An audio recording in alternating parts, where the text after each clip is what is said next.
Baik, bismillahirrahmanirrahim. Assalamualaikum warahmatullahi wabarakatuh. Perkenalkan, nama saya Nurul Fitrah dengan NIM 60600 1211 Matematika C. Nah, pada video kali ini saya akan menjelaskan sebuah jurnal dengan judul Rencana Peningkatan Kinerja dalam Proses Bangunan menurut Kualitas Pemimpin dan Alat Peningkatan Kualitas dan Teknik. Nah, tugas ini sebagai tugas akhir dari mata kuliah pengendalian kualitas statistik. Nah, langsung saja kita masuk pada slide pertama, yakni mengenai pengertian peningkatan kinerja. Adapun peningkatan kinerja merupakan sebuah proses perbaikan yang berkelanjutan, di mana pendekatan peningkatan kinerja menggunakan metodologi sistematis untuk menemukan akar penyebab masalah kinerja, yang kemudian menerapkan intervensi yang berlaku untuk defisit kinerja tertentu, dengan mengukur dan memantau kinerja untuk memastikan bahwa perbaikan berkelanjutan, yang dijelaskan oleh Nelson pada tahun 2006. Nah, lanjut. Dengan mengembangkan program peningkatan kinerja dalam proses pembangunan, dapat mempromosikan lingkungan yang aman dan meningkatkan hasil bangunan meskipun menerapkan indikator peningkatan kinerja. Selain alat dan teknik peningkatan kualitas yang dianggap sebagai penerapan pemimpin atau pelopor yang berkualitas dalam pendekatan kinerja. Nah, hal ini berguna untuk mencapai gedung kinerja yang tinggi. Nah, selanjutnya mengenai implementasi pemimpin dalam peningkatan kinerja. Nah, dalam hal ini, beberapa ahli mengemukakan pendapatnya. Nah, yang pertama ada William Edwards Deming. Nah, beliau adalah seorang konsultan terkemuka, guru dan penulis pada banyak mata pelajaran kualitas. Nah, Deming berpendapat dan percaya bahwa kualitas harus dibangun ke dalam produk di semua tahap untuk mencapai tingkat keunggulan yang tinggi. Nah, Deming juga memasukkan dimensi manajerial perencanaan, pengorganisasian dan pengendalian dan fokus pada tanggung jawab manajemen untuk mencapai kualitas serta kebutuhan untuk menetapkan tujuan. Nah, di sini ada gambar mengenai reaksi berantai Deming.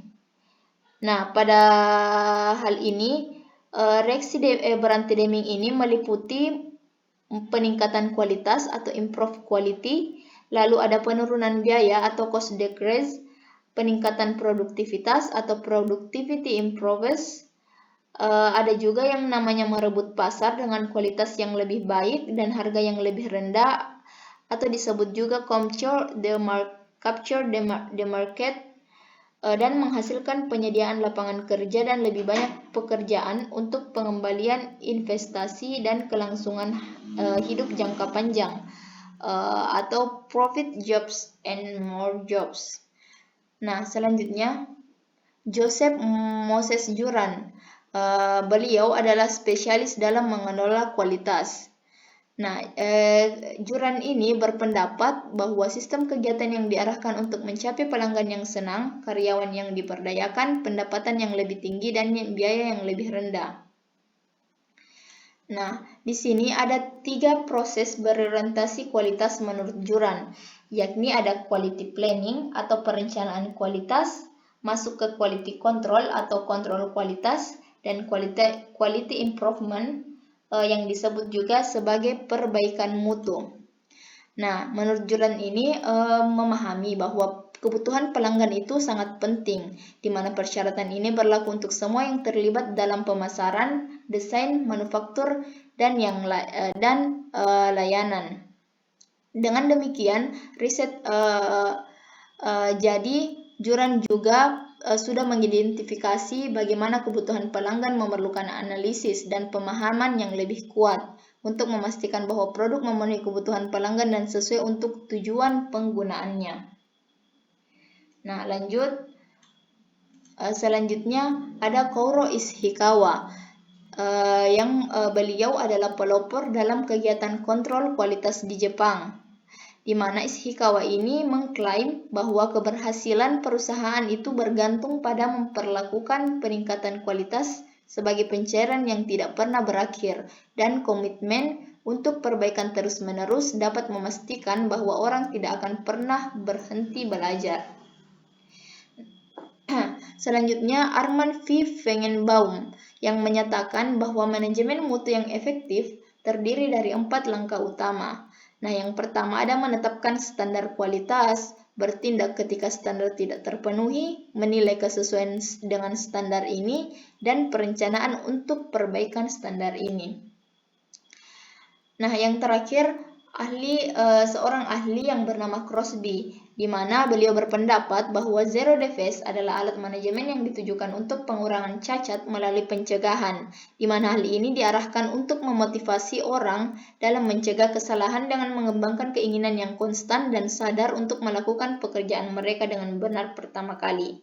Nah, langkah Crosby ini untuk untuk program peningkatan kinerjanya ada 14 poin yang dituliskannya. Nah, ada komitmen manajemen, tim peningkatan kualitas, pengukuran kualitas, biaya kualitas, kesadaran kualitas, tindakan korektif, perencanaan nol cacat, pelatihan pengawas, hari tanpa cacat, pengaturan tujuan, kesalahan menyebabkan penghapusan, pengakuan, dewan kualitas, dan yang terakhir adalah lakukan lagi.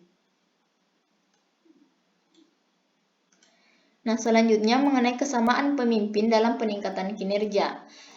Nah, dalam hal ini, para pemimpin dan yang lainnya sebagian besar telah menyerap dan menyatukan ide-ide satu sama lain. Tetapi, secara umum, dapat diketahui bahwa semua pemimpin memiliki dua aliran pemikiran. Nah, apa saja dua pemikiran tersebut? Mereka ada yang fokus pada proses alat dan teknis, dan ada juga yang fokus pada dimensi manajerial. Nah, selanjutnya mengenai rencana peningkatan kinerja dalam proses bangunan. Nah, kualitas dalam arsitektur ini tujuan utamanya adalah bagaimana kita terus berusaha untuk menyediakan secara efisien untuk proses pembangunan. Pendekatan peta atau rencana peningkatan kinerja adalah untuk menetapkan kerangka kerja yang menggambarkan peningkatan kinerja dalam proses pembangunan yang mendorong inovasi, memungkinkan persaingan yang lebih terbuka, mempromosikan pengadaan yang transparan, dan mendukung pembangunan yang hemat biaya untuk mencapai kinerja bangunan yang tinggi. Nah, lalu apa saja tujuan peta atau rencana peningkatan kinerja? Nah, yakni tujuannya adalah untuk memenuhi atau melampaui harapan klien dan arsitek untuk berjuang secara efisien dalam proses pembangunan. Nah, tujuan tersebut sesuai dengan tujuan peta atau rencana untuk memajukan proses pembangunan melalui dimensi mutu sebagai berikut. Nah, yang pertama, tangible, yang berisikan mengenai fasilitas fisik, peralatan, dan penampilan personal dan penampilan personel dan materi komunikasi. Nah, yang kedua, keandalan yang merupakan sebuah kemampuan untuk melakukan proses pembangunan yang dijanjikan dengan andal dan akurat. Yang ketiga, jaminan yang merupakan pengetahuan dan kesopanan arsitek dan kemampuan mereka untuk menyampaikan kepercayaan dan keyakinan. Yang keempat, empati, yaitu pemberian perhatian dan perhatian individual terhadap hunian. Dan yang terakhir ada yang namanya responsiveness, yang merupakan kesediaan untuk membantu hunian dan menyediakan proses pembangunan yang dipromosikan. Nah, lalu bagaimana lingkup peta atau rencana peningkatan kinerja? Nah, apa-apa saja yang ada dalam ruang lingkup rencana ini, yakni mencakup beberapa kegiatan, yakni yang pertama, semua jasa arsitek langsung dan tidak langsung memengaruhi kepuasan hunian. Yang kedua, survei tingkat hunian dan kepuasan arsitek. Yang ketiga, kredensial staf profesional. Yang keempat, review catatan hunian. Dan yang terakhir adalah kegiatan manajemen risiko. Nah, dan yang terakhir yang saya sempat bisa jelaskan yaitu mengenai kerangka peta atau rencana peningkatan kinerja. Nah, dalam hal ini kita berbicara mengenai diagram pohon, di mana adalah sebuah alat peningkatan kualitas yang dapat digunakan dalam arsitektur untuk memecah kategori luas menjadi detail lengkap jalur dan tingkat tugas yang terlibat dalam proses dan harus diselesaikan untuk mencapai tujuan. Nah, diagram pohon ini juga dapat kita sebut sebagai diagram sistematis, analisis pohon, pohon analitis, atau diagram hierarki.